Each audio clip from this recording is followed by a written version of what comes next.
Aujourd'hui, c'est la plus grande faculté de droit privé associative sans but lucratif de France, avec ses deux campus, Lille et ici les Moulineaux, avec ses 3700 étudiants, mais aussi et surtout, et c'est ce qui fait aussi notre fierté, la richesse des formations que nous offrons, aussi bien en licence qu'en master, avec par exemple plus de 20 masters de spécialités que nous offrons au niveau de ce cycle-là. La première, c'est l'accompagnement. À titre d'exemple, sur les licences, et surtout licence 1, licence 2, nous avons mis en place un certain nombre de dispositifs dits tutorés, aussi bien du tutorat individuel que du tutorat en petits groupes de 8 personnes autour de la méthodologie juridique, qui est très complexe, c'est probablement la plus grande des difficultés que rencontre l'étudiant, ou encore des logiques sur la construction de telle ou telle argumentation, la manière dont le cerveau juridique doit fonctionner. Alors, on ne crée pas des étudiants qui sont tous typés, carrés,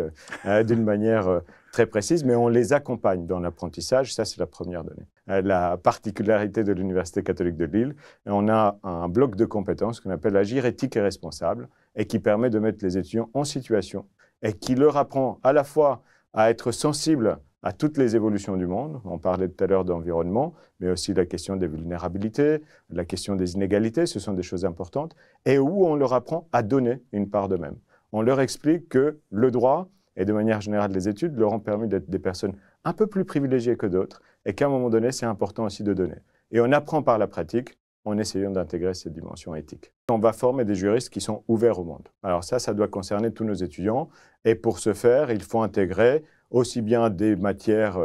disciplinairement qui permettent à chacun de vivre cette expérience du droit international, du droit européen, du droit comparé, mais aussi la possibilité de bouger pendant ses études, que ce soit grâce à Erasmus, à des conventions bilatérales ou des conventions globales. Donc il y a un grand parti pris là-dessus pour tisser des partenariats forts et permettre à nos étudiants de vivre cette expérience s'ils le souhaitent. Quand on arrive au cycle master, nous avons développé aussi un certain nombre de masters avec des orientations particulières. Donc nous en avons un avec une orientation qu'on appelle l'Organisation internationale européenne et qui se spécialise en droit de l'homme, sécurité et développement, un autre en droit des affaires et de la concurrence, et demain un nouveau master sur des contentieux européens. Alors ces masters-là, non seulement ils cultivent ce multilinguisme, mais ils cultivent aussi une multiculturalité, une approche globale du droit. Et donc nos étudiants ont fait en sorte qu'ils puissent s'épanouir au-delà de l'apprentissage du droit et des compétences juridiques, s'épanouir en tant qu'étudiants dans un environnement, un cadre, des bâtiments magnifiques, modernes, à la fois tradition et modernité,